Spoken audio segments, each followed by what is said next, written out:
Muy buenas noches, gracias por la sintonía, gracias por estar allí como cada domingo. Hoy vamos a tener un programa, digamos, con temas muy calientes. Vamos a estar con el fiscal general del Estado, enseguida hablando de, bueno, todo lo que ha pasado en la semana, esta decisión absolutamente inédita, por decirlo menos, de el Senado y del oficialismo colorado de restituirle fueros a legisladores que están siendo investigados por casos de corrupción. Increíble. Bueno, ¿qué va a pasar con esos casos? Y después, el otro tema que ha generado controversia tiene que ver con la ley Hambre Cero y con las consecuencias de la sanción de la ley Hambre Cero, como por ejemplo, qué pasa con aquellas inversiones sociales que estaban financiadas con los recursos que ahora van a ir con Hambre Cero. Lea Jiménez, jefa de gabinete del presidente Santiago Peña, también está esta noche con nosotros para hablar de los alcances de esto, qué va a pasar.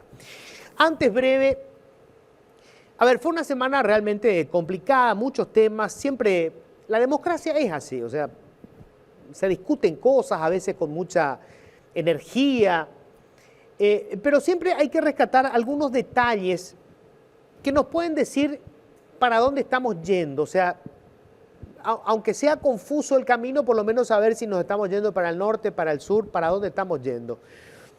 Pasaron dos cosas que me parecen importantes.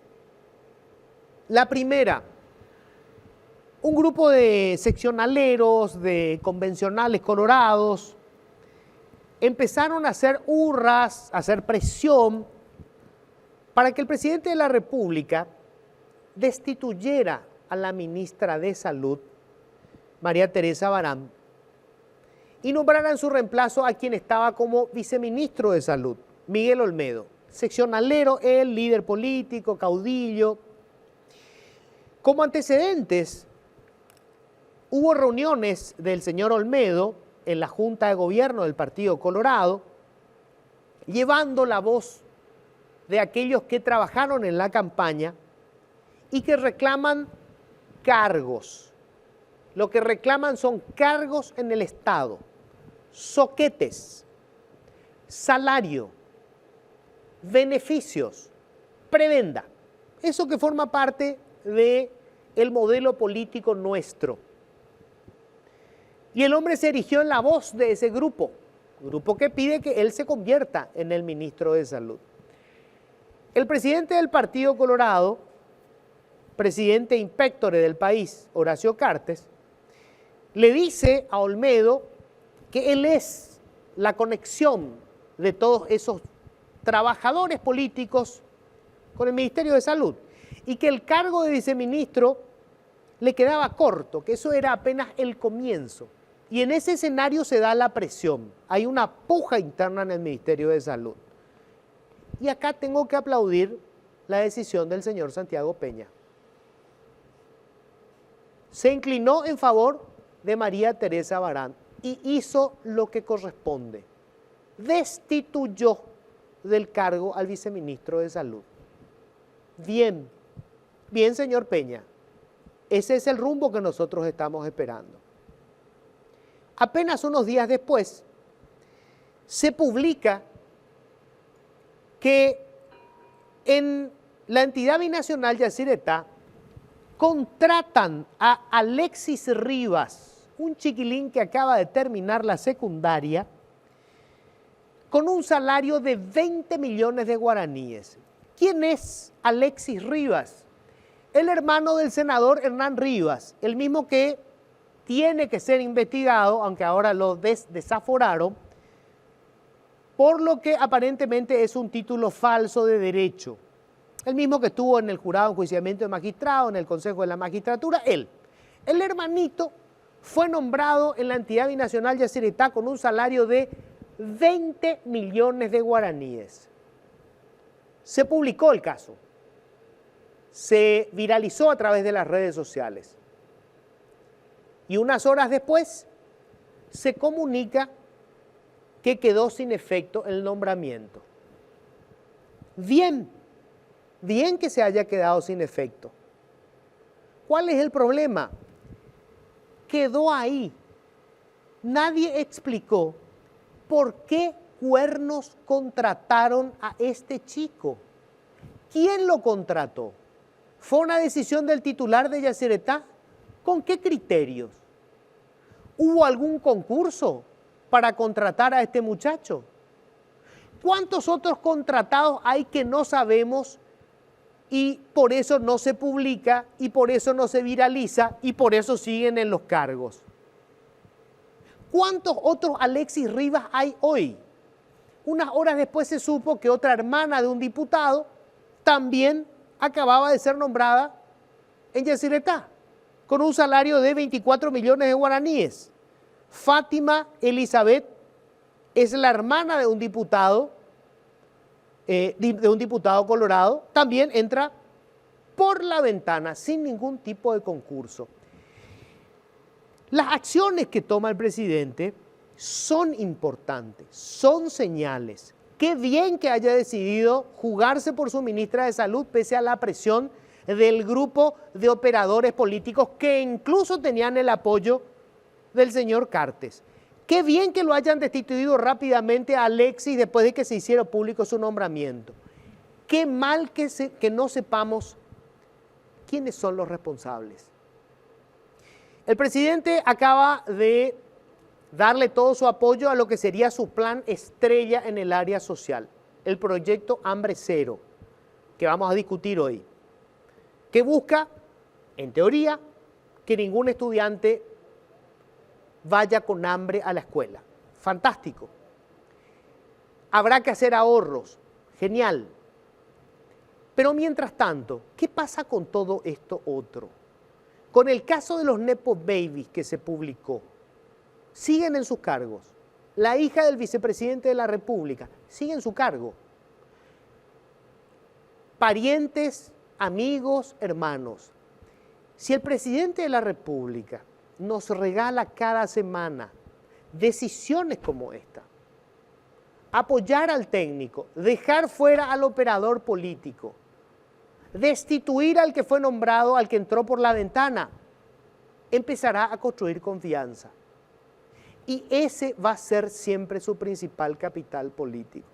No va a ser algún dirigente que nadie votó para que ocupara ningún cargo de poder en este momento, como el señor Horacio Cartes, o los seccionaleros, o los diferentes operadores que están haciendo show. No.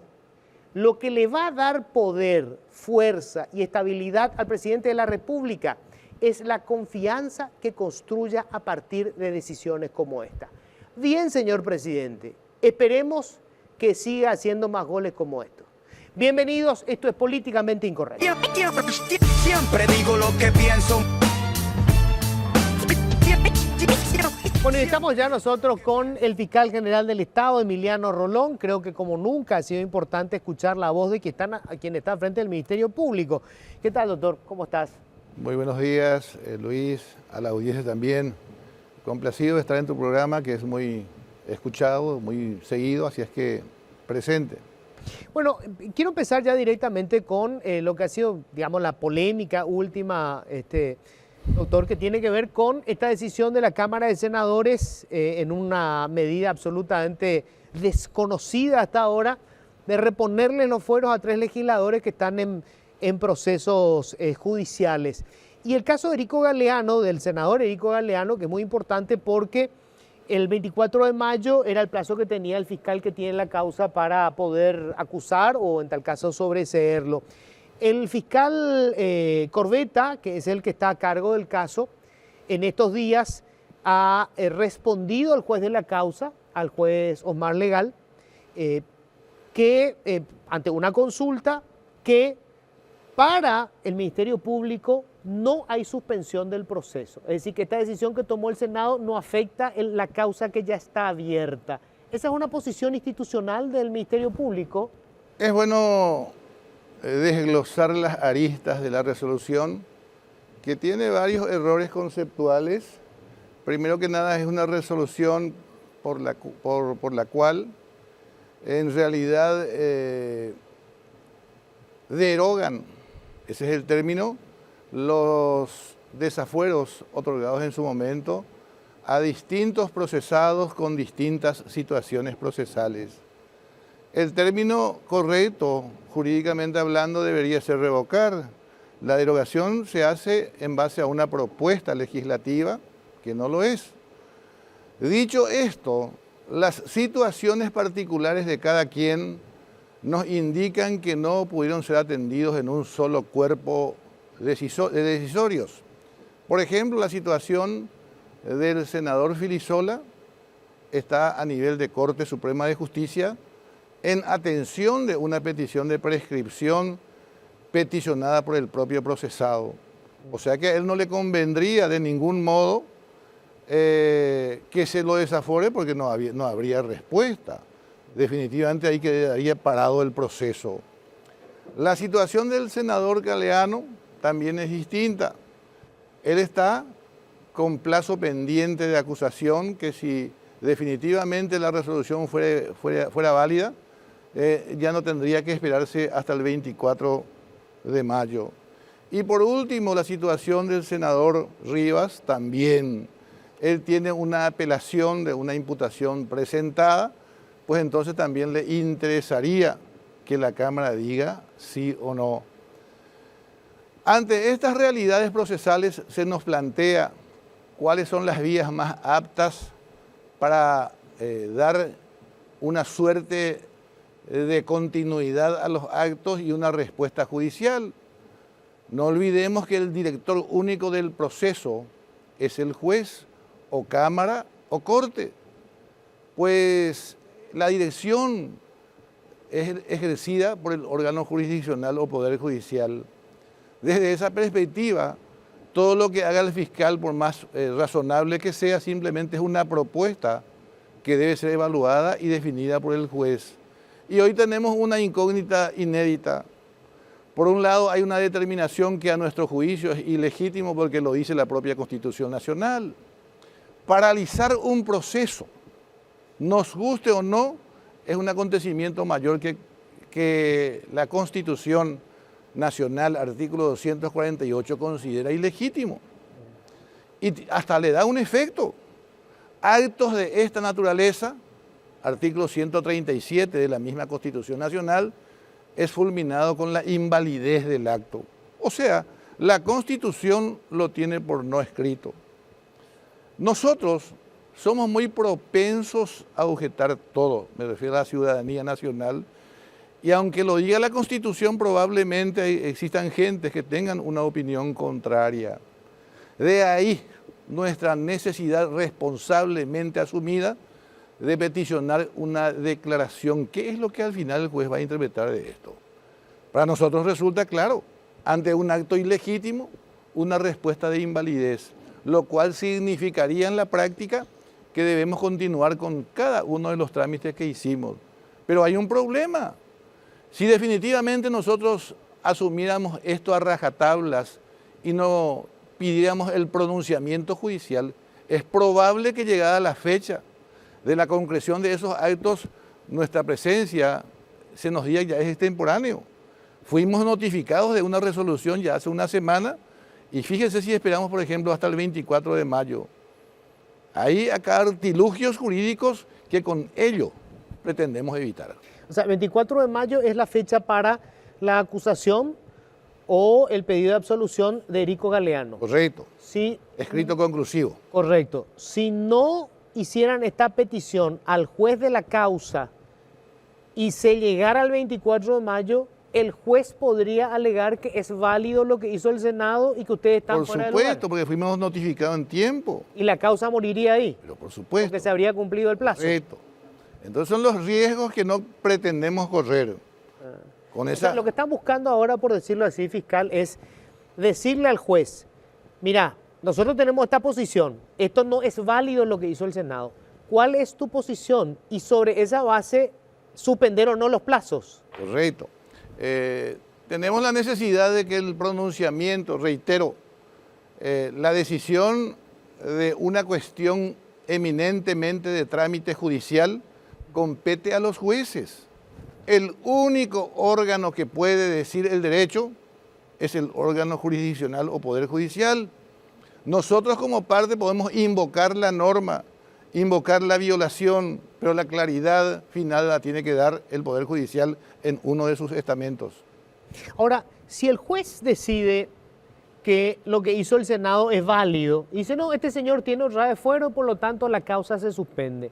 El Ministerio Público tiene una posición institucional con respecto a lo que dice la Constitución, y dice, esto no es válido. ¿Qué harían en ese caso? Nosotros tenemos las opciones de la excepción de inconstitucionalidad en cada caso particular y concreto. Me convence más la opción genérica de una acción única, invocando las defecciones de este razonamiento o de esta concreción, señalando justamente la posición jurídica ya planteada del Ministerio Público. La posición nuestra está asentada y está basada en las leyes. Yo creo como republicano que es bueno hacer funcionar las instituciones y definitivamente la respuesta final nos la dará el Poder Judicial eventualmente o la Corte Suprema de Justicia. Ambas opciones la tenemos en expectativa para que finalmente se concreten la necesaria revisión de estas decisiones. Debemos acostumbrar que las instituciones den respuesta a cada planteamiento. Ahora, fiscal, entiendo yo que están haciendo, digamos, accionando de acuerdo a, digamos, el orden que corresponde. Vamos ahora ante el juez de la causa. Si el juez no nos da una respuesta que es la que nosotros consideramos, vamos hasta la Corte Suprema, a la Sala Constitucional de la Corte. Sí, señor. Y no solamente eso, también prevemos la posibilidad de que no nos permitan, no nos digan luego de hecho nada. Entonces, no haya respuesta. Nos apremian el tiempo a hacer lo antes posible, porque tenemos dos plazos que hoy deambulan en el ámbito de la constitucionalidad. Un plazo de 9 días, que es el término más corto, y un plazo de 60 días que reconoce el propio Código Procesal Civil. Ante esa dualidad interpretativa y para no dejar al azar, nosotros si no tenemos una respuesta satisfactoria en breve, tenemos que también iniciar dentro de ese espacio-tiempo que mencionamos, no más allá del próximo viernes, en la acción que corresponda, que nos competa. Ahora, más allá de la resolución con respecto a estos 3 casos en particular, fiscal, ¿hubo una acción de parte de un poder del Estado con respecto a otro poder del Estado, el Poder Judicial? Hubo una intervención, digamos, en procesos que estaban en el ámbito del Poder Judicial. ¿No corresponde, más allá de estos 3 casos en particular, que la Fiscalía inicie alguna acción con respecto a ese hecho? Nosotros tenemos todavía el campo del derecho abierto. No es una cuestión cerrada y eso hay que entender. Por de pronto activamos los mecanismos legales para solucionar ese tema, ese impasse. Si eso ocurre, evidentemente la cuestión queda zanjada. Se restituye el orden. Hay una nueva línea de debate y se dice, bueno, en adelante no, es continuidad y no pasó nada. La cuestión sería más atendible y discutible, examinable, criticable, si es que finalmente no tenemos la respuesta. Entonces sí, evidentemente podríamos hablar de otra fase del análisis en el que se podría inclusive examinar la factibilidad de alguna cuestión violatoria de algún tipo legal en lo penal.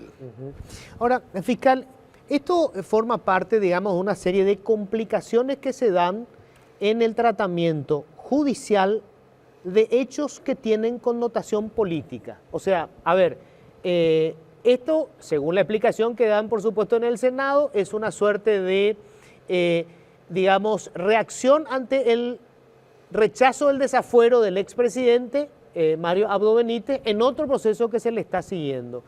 Y ese proceso tiene vinculación con si se filtró o no una información que tiene que ver con la denuncia de hechos de corrupción. Pero todo esto gira en torno a un informe que se plantea si se filtró o no, sobre operaciones de lavado de dinero, tráfico de cigarrillos, etc. O sea, la madre de todo es ese informe. Y ese informe fiscal hoy no tiene una investigación. Lo tenía Osmar Legal cuando era fiscal, se convirtió en juez. Yo estuve preguntando y nadie está asignado a la causa. O sea, todo esto nace con relación a un caso que hoy está muerto en el Ministerio Público. A ver, nosotros debemos clarificar el concepto para que se entienda. Existen hechos punibles tradicionales que nos impactan porque tradicionalmente, valga el término, el hecho siempre fue punible. A dispara a B, lo hiere y lo mata. Tenemos la evidencia que esa fue la secuencia de los hechos. Casi todos vamos a coincidir que es culpable. Poco importa que sea nuestro afín político, sea nuestro pariente o nuestro amigo o enemigo, es culpable. Por lo tanto, la secuencia lógica nos dice que debe recibir una pena. Esa es una explicación tradicional de lo que es punible en el Código Penal de 1910 de Teodosio González, que nos rigió en la historia. En 1992, la Constitución Nacional nos trae una renovación ideológica fundamental. El derecho ya no es visto desde la óptica de la autoridad, sino el pueblo o la gente que es el beneficiario del servicio de justicia. Por lo tanto, se vuelve más racional. Y obviamente la complejidad de las relaciones del siglo XXI motivaron la enunciación de nuevos tipos legales que antes desconocíamos. El ciberdelito. Es imposible que hablemos 50 años atrás que no existía para nada, o 30 o 20. El propio narcotráfico, porque la vulnerabilidad de las fronteras hacen que se vuelva transnacional. Lavado de activos, son tipos legales nuevos. Y entre ellos, la infidencia del funcionario en la gestión pública cuando la información tiene un canal lógico de enunciación. Esa infidencia es lo que hoy tenemos en carpeta, es la que motivó la formación de una causa en investigación al expresidente. Y dos cosas nomás habría que justificar en esa investigación previa. Uno, el hecho existió. Hay justificación del hecho. La respuesta fue positiva. Por diferentes mecanismos el hecho existió. Y en segundo término, existe demostrada la culpabilidad de alguien. También hay una demostración clara en seguimiento. Yo puedo entender que en el choque de ambas culturas, el derecho histórico que parte del principio de autoridad, la cuestión era sencilla. Luis Vareiro Emiliano Rolón, erigido presidente, levantaba el pulgar y entonces el sistema colaboraba y cooperaba para que esto sea así.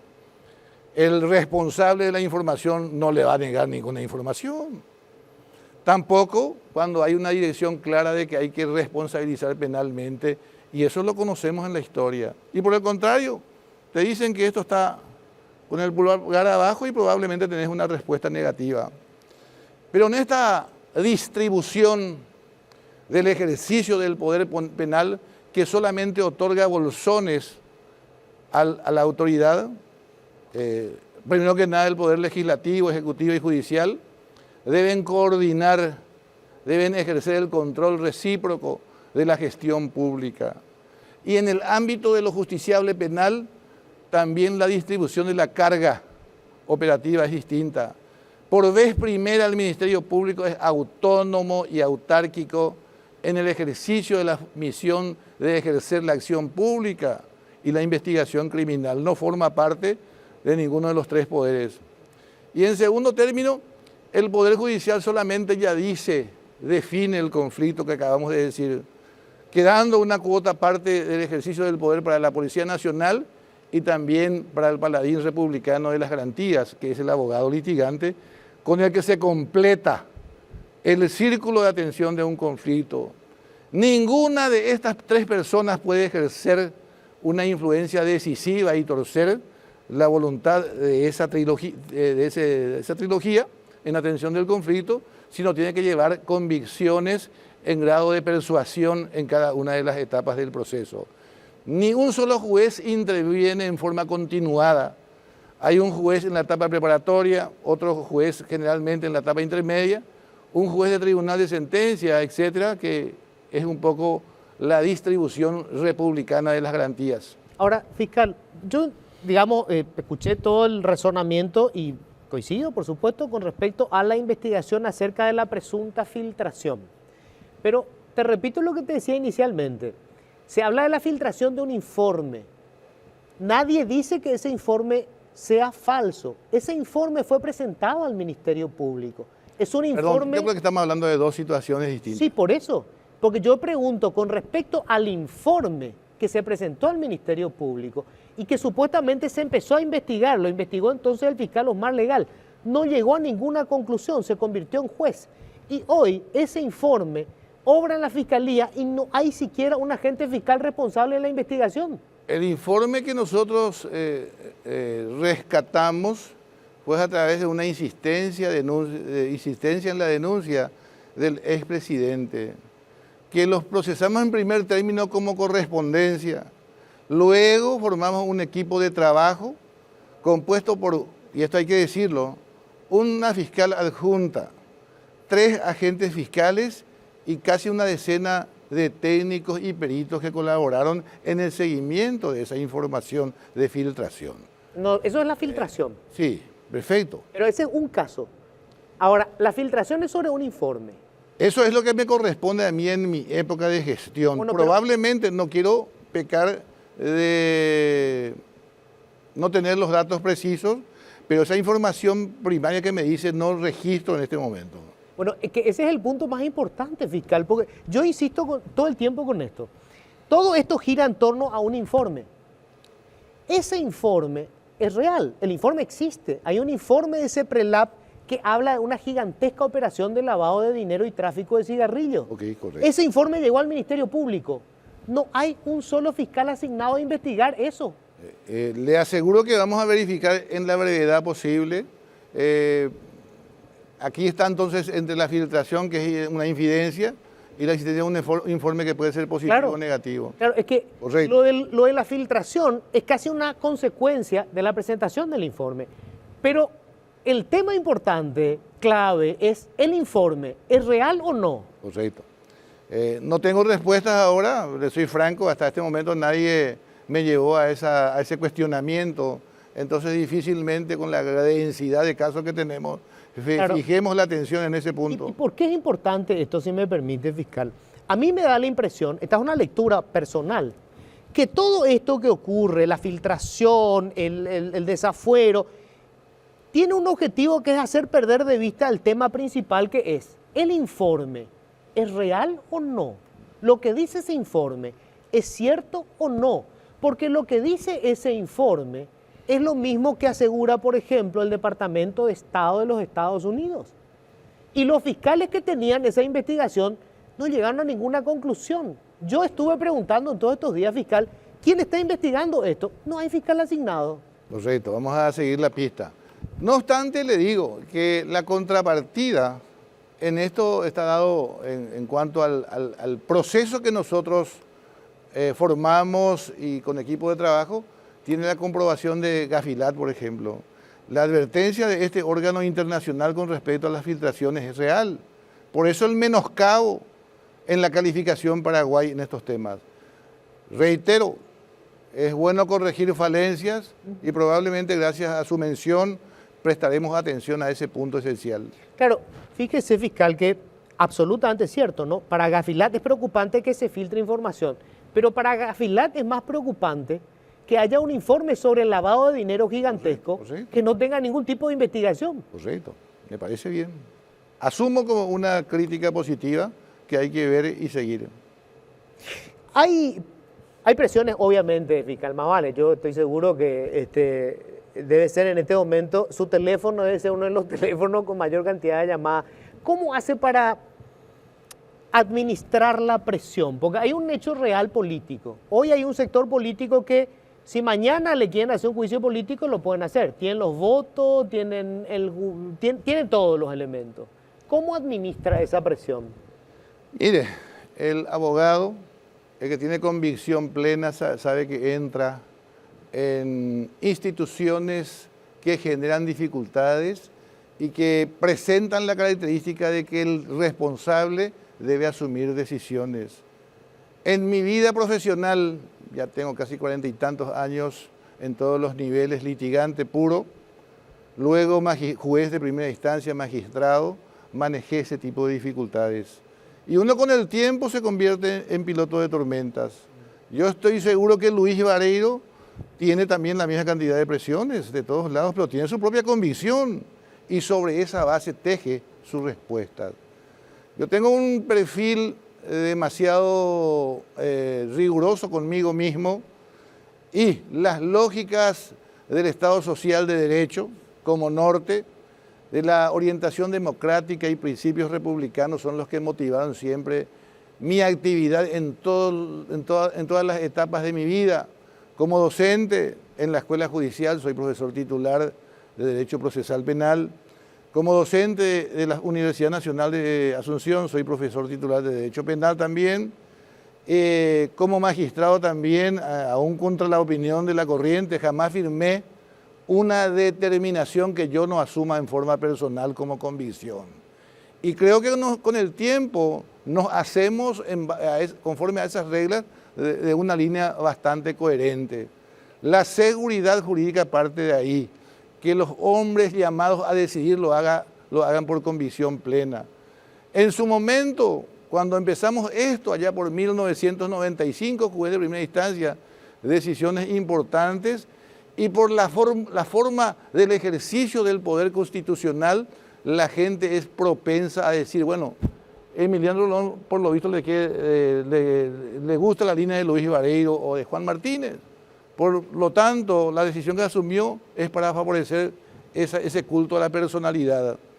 Hoy nosotros instalamos el concepto que el derecho no es un trámite de concesión de favores o de reconocimientos de créditos que se deben a alguien. En realidad son formulaciones que en base a ecuaciones muy elementales el juzgador debe ir decidiendo en cada etapa de su vida. Hoy nos sentimos simplemente en la posición de que los conflictos existen y son de los demás, a los cuales somos llamados a dar una respuesta jurídico-racional. Fiscal, muchísimas gracias. Yo me quedo solamente con esto que, hoy es difícil construir confianza hacia el Ministerio Público. Hoy vemos también que hay un sector político que tiene el control del Consejo de la Magistratura y del Jurado de Enjuiciamiento de Magistrados y tiene mayoría en ambas cámaras del Congreso. O sea, si quieren destituir a un fiscal general del Estado o a un juez o a un fiscal, lo pueden hacer. Entonces es lógico que tengamos, digamos, muchas dudas con respecto a cómo se van tratando los casos. Vamos siguiendo. Repito, esto y me preocupa sobremanera, fiscal. Hay una denuncia hecha sobre un caso gravísimo y no hay un solo fiscal asignado. Yo no puedo creer. Y sobre eso gira todo lo otro. Perfecto. Yo le digo lo siguiente. Nosotros tenemos una formación de la reforma, comprometidos con el país y con el esquema. Tenemos ya la jubilación hecha en el Poder Judicial, salimos por la puerta grande. Hoy queremos levantar esta institución, queremos volver a que las instituciones sean las que definan las cuestiones propuestas y no las personas, el culto a la personalidad. Mi ubicación en todos los temas es en el punto medio. Las evidencias dirán si vamos en positivo o vamos en negativo.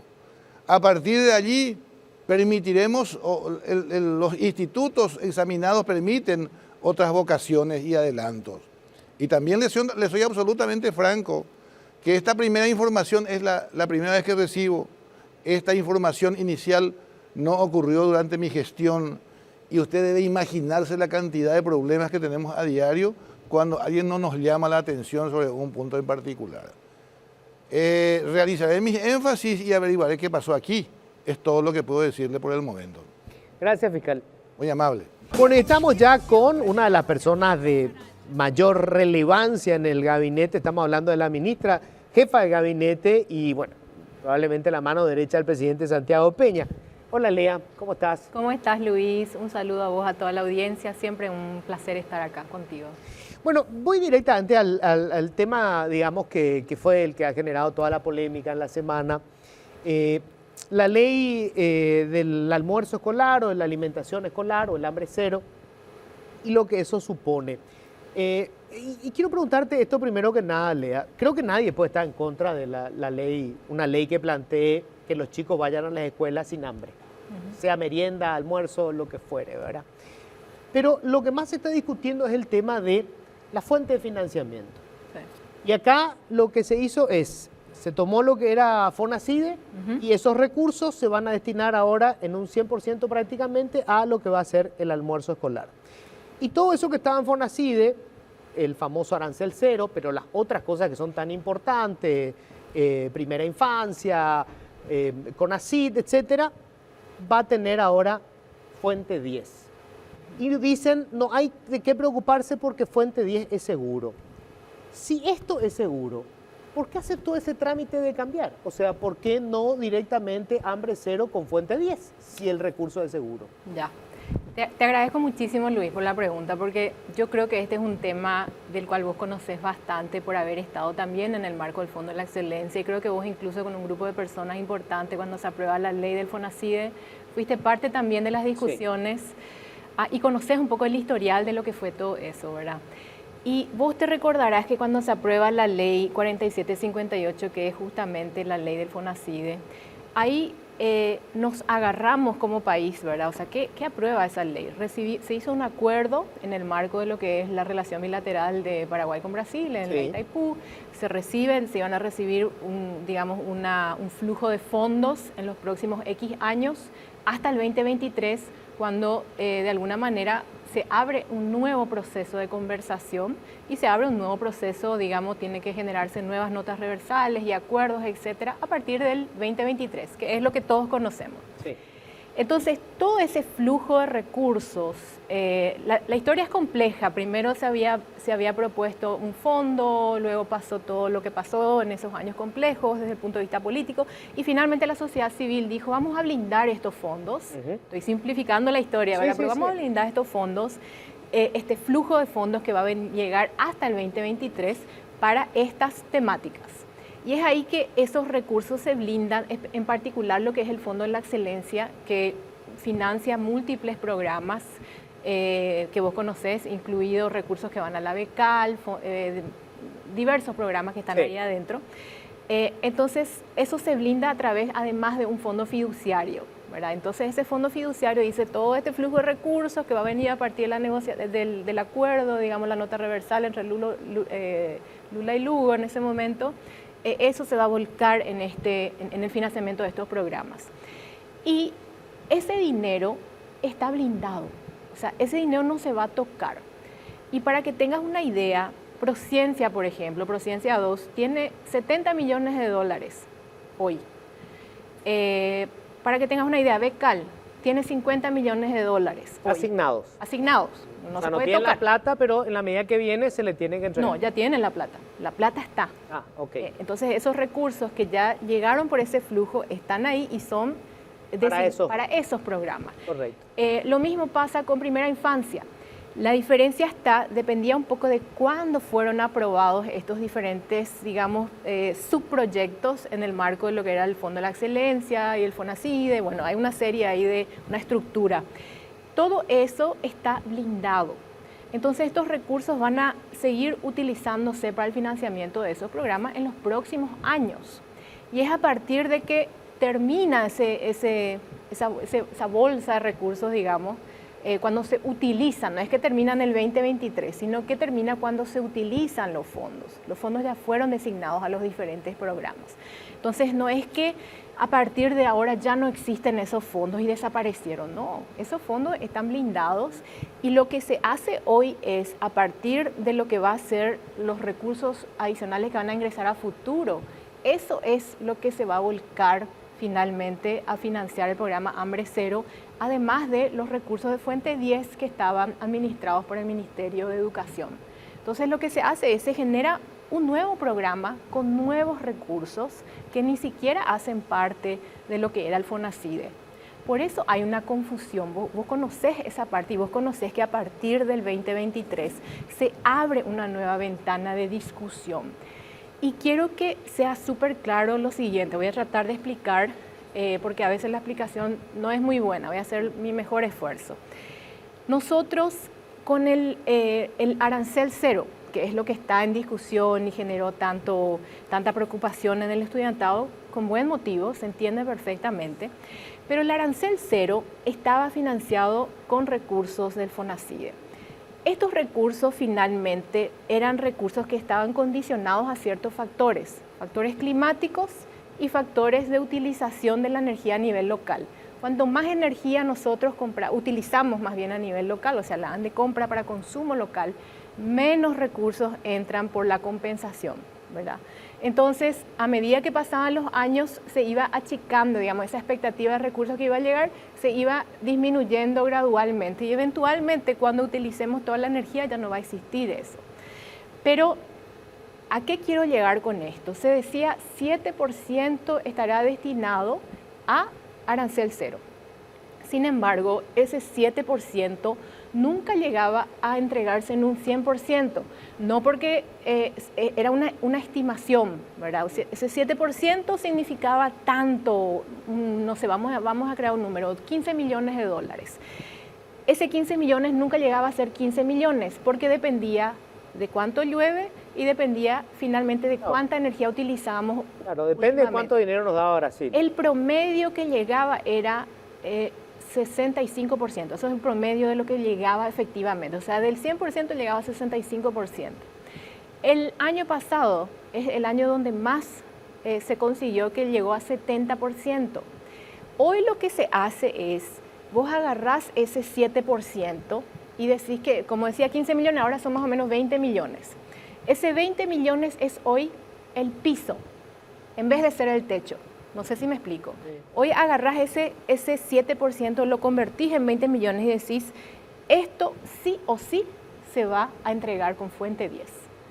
En cambio, antes tenías que solamente el 65% llegaba y dependía finalmente, por ley, de esas situaciones, esos, digamos, condicionamientos, factores externos que no podemos controlar y que finalmente impactan en la cantidad de dinero que recibimos. Entonces, hoy estamos en un escenario mucho más favorable para la educación superior, porque lo que era antes un techo, hasta 7%, hoy es el piso. Y esto va a permitir que cuestiones que fueron desfinanciadas en el pasado, como por ejemplo los cursillos, puedan financiarse a futuro. Se va a tener esos recursos sí o sí. Y ese dinero se va a utilizar y yo estoy segura que la Universidad Nacional va a aprovechar esos recursos que son mayores de los años anteriores y son 100% seguros porque se financian con fuente 10 y además fueron blindados a través de la ley de hambre cero en el artículo 2 que se cambia y se habla justamente, acá tengo lo que dice, bueno, digamos que no voy a leer todo, pero dice, dichos recursos serán de carácter blindado y no podrán ser disminuidos ni reprogramados. Entonces eso significa, se le puso todo el corset posible, como yo procuraba explicar. O sea, ya estaba luego garantizado, pero después para tranquilidad se agregó eso, se puso digamos, expresiones que nunca antes fueron utilizadas para el tratamiento de la fuente 10.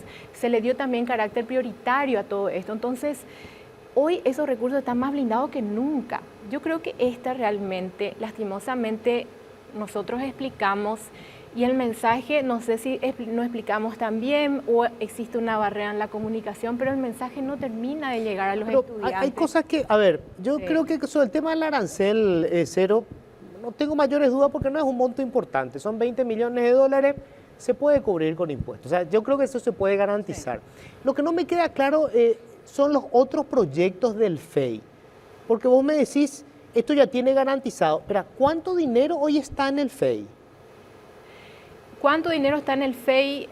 No tengo el monto exactamente, pero lo que está garantizado, Luis, y vos conocés eso, el FEI tiene un fondo fiduciario. Sí, correcto. Todo ese flujo de dinero que llegó, acordate también que siempre en el marco de las discusiones del Fondo de la Excelencia, una de las críticas constructivas era que justamente No solamente la baja ejecución, sino que además que estos proyectos no podían depender de recursos transitorios, porque el FONACIDE era el fondo que alimenta al FONACIDE, son recursos transitorios. Claro, entiendo no son eso. permanentes. Pero, por Entonces, ejemplo, investigación. La crítica justamente hablaba al respecto de la importancia de que las instituciones madres, principalmente el MEC, vayan absorbiendo esos programas. Y eso es lo que ya empezó a darse este año en particular, con ciertos programas que ya fueron absorbidos. Pero entonces, hay otros programas. Entonces sí, hay programas que son reemplazados, que recibían dinero de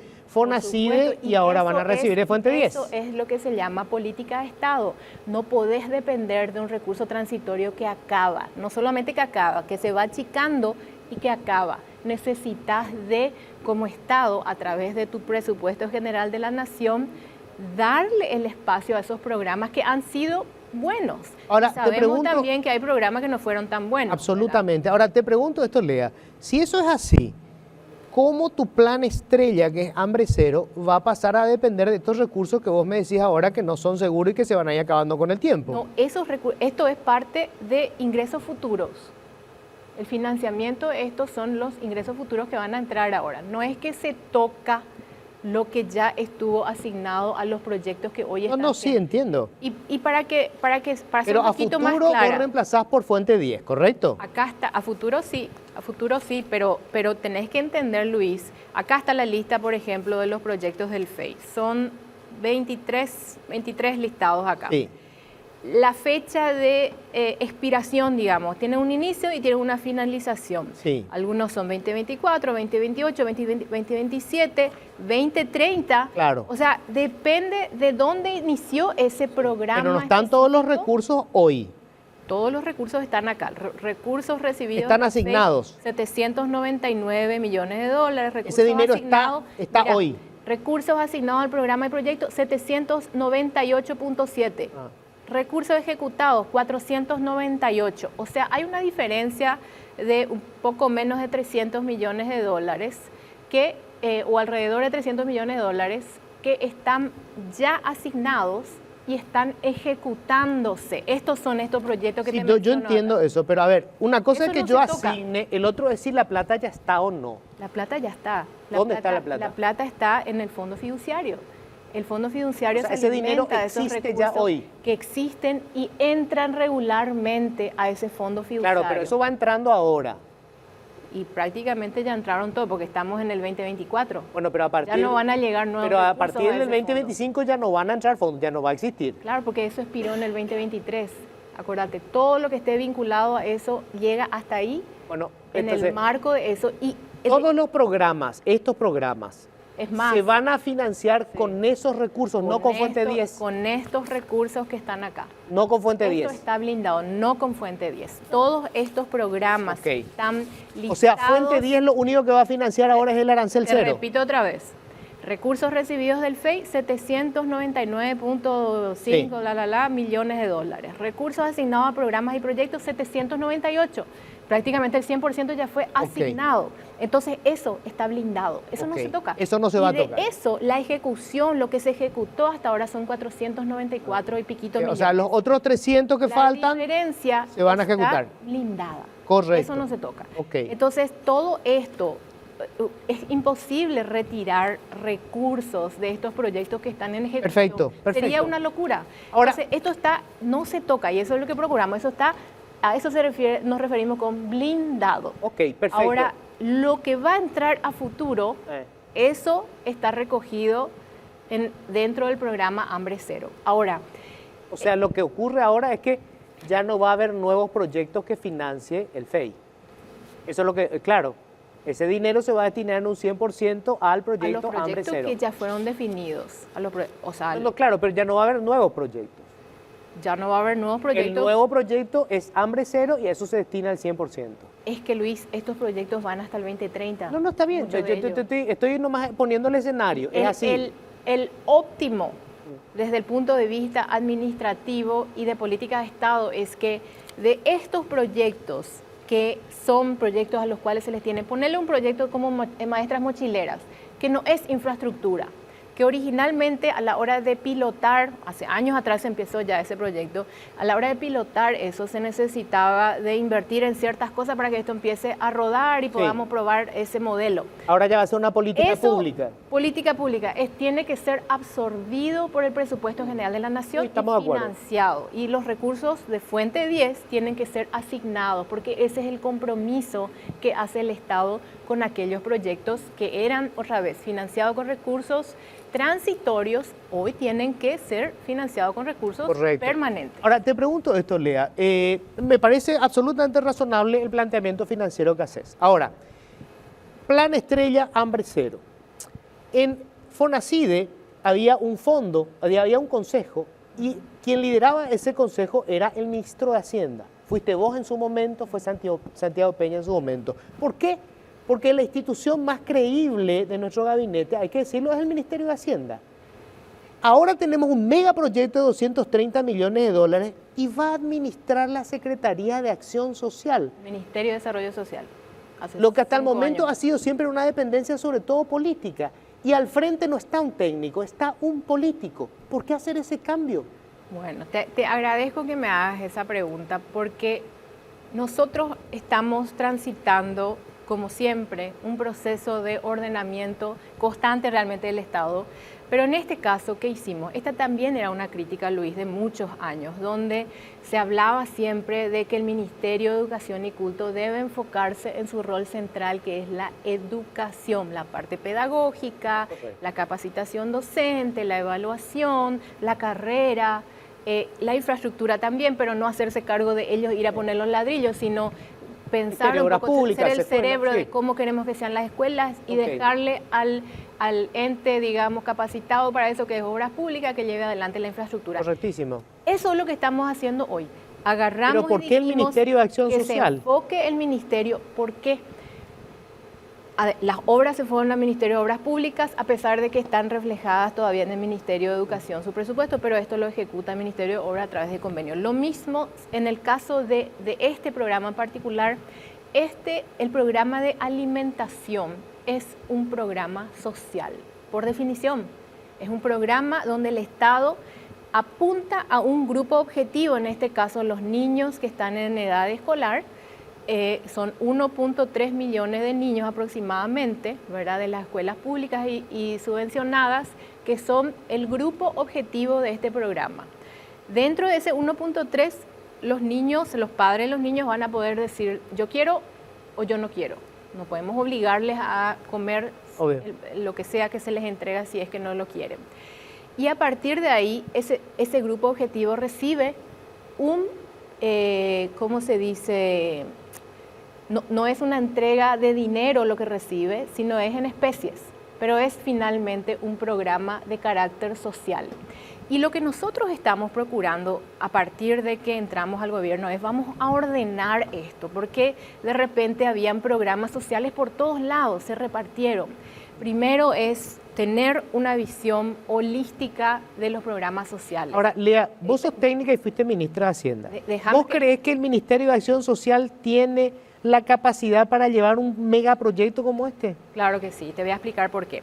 Primero que nada, el gabinete social que estaba en la Presidencia de la República, no tengo idea por qué, a mí me encanta todo lo que es programas sociales, me hubiese encantado si era una cuestión de decir, esto es lo que yo quiero hacer, ¿verdad? No, en realidad zapatero a sus zapatos. Entonces dijimos que el gabinete social, así como el equipo económico, lo lidera el Ministerio de Economía y Finanzas, y eso fue muy provechoso para la política económica, en particular la macroeconómica. Nosotros queremos que ese mismo éxito macroeconómico se traduzca también en un éxito de desarrollo social. ¿Cómo podemos lograr eso? La única forma de lograr eso es el fortalecimiento de las instituciones que están haciendo ese trabajo y el trabajo en conjunto, en equipo, porque el Ministerio de Desarrollo Social tampoco está solo ahí. Nosotros lo que hicimos a través de transferir el Gabinete Social al Ministerio de Desarrollo Social y darle su rol como ente rector de la materia social, hoy estamos teniendo un trabajo extraordinario en lo que respecta al cómo organizamos ese trabajo de todo lo que es la política social. Tenemos a 26 instituciones trabajando de manera coordinada, incluso dentro de las reuniones que mantenemos, el mismo presidente de la República está presente, yo estoy ahí, la primera dama participa porque hay un interés real por parte de todos nosotros de tener una visión holística y un trabajo en equipo para llevar adelante la política social. ¿Y por qué meter a OPACI ahí? No, pero ese es el CONAES, esa es otra cosa. El CONAES, ahora te explico. El Ministerio de Desarrollo Social, como ente rector, va a liderar lo que es este programa social que es Hambre Cero. Hambre Cero hace parte de una serie de programas sociales que se supone están teniendo una mira no solamente del ciclo de vida de las personas, como adultos mayores, como Tecoporá, como Hambre Cero en este caso y otros programas, sino que también están mirando a la estructura social de nuestro país, ¿verdad? Entonces, en el marco del Gabinete Social estamos procurando darle una estructura y una visión holística a cómo el Estado plantea esa respuesta a las necesidades sociales del país. Por eso también, además de plantear, por ejemplo, el programa de subsidio habitacional que cubre una franja de la población, hoy se está hablando también del programa Xiroga Porá, que cubre a esa siguiente franja, personas que ganan entre 2 a 4 millones de guaraníes, que nunca antes de su vida pudieran haber accedido a un crédito para comprarse una vivienda, hoy van a acceder. Entonces vamos construyendo la política social y procurando mejorar eso. Entonces esa es la visión. Y me preguntabas, ¿por qué? ¿Por qué entra OPACI? OPACI, bueno, ahí... Una entidad que tiene unos pésimos antecedentes. A ver, la OPACI es la única entidad que aglutina absolutamente todas las intendencias. Es una ONG. Pero es la única que los aglutina y los organiza. Y ellos eligen un presidente, un representante. Entonces, en ese sentido, es demasiado importante que está el Ministerio de Desarrollo Social como ente rector de la materia de la política social, pero después el CONAE es una suerte de fondo en la excelencia. El ministro de Finanzas no decidía todo, realmente se consensuaba, se miraba con los diferentes ángulos de la problemática, digamos, o del desafío para poder tomar una decisión. Lo mismo se va a hacer acá. Y acá van a ser parte de diferentes instituciones como el Ministerio de Economía y Finanzas, el Gabinete de Presidencia, o sea, va a haber un representante de Presidencia, el Ministerio de Educación y Culto, y mucha gente decía, ¿y por qué no está el Ministerio de Salud? Claro, porque lo que pasa es que la ley Hambre Cero se construye sobre la ley de alimentación anterior que no se deroga, está vigente, solo se cambian algunos artículos y en esa ley ya se habla de quiénes son los entes rectores en la materia de nutrición y de alimentos, salud, INAM y otras instituciones. Entonces, a la hora de definir, que no es la única definición que se hace en el marco del programa social, pero habla de definir qué es nutrición, qué es un plato nutritivo, cómo debe estar compuesto. Ahí se le llama al INAM, y lo dice la ley, van a convocarse a las entidades rectoras de cada una de las materias. Se le va a llamar al Ministerio de Salud y se les va a convocar a que ellos nos digan qué es eso.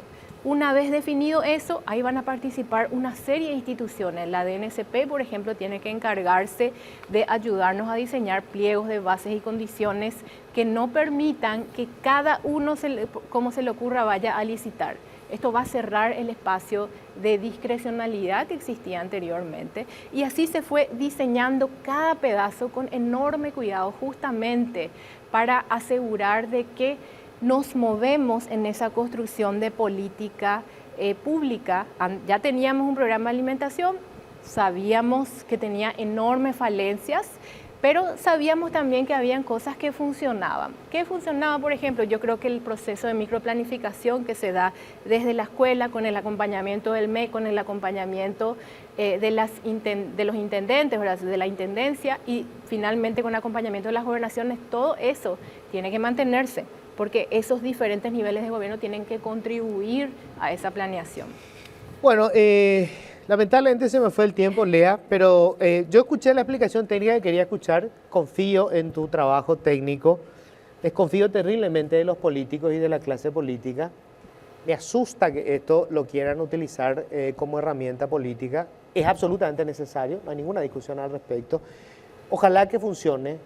Y vamos a estar, por supuesto, todos expectantes, ¿verdad? Yo te pido, Luis, y le pido a la ciudadanía, este programa es demasiado importante.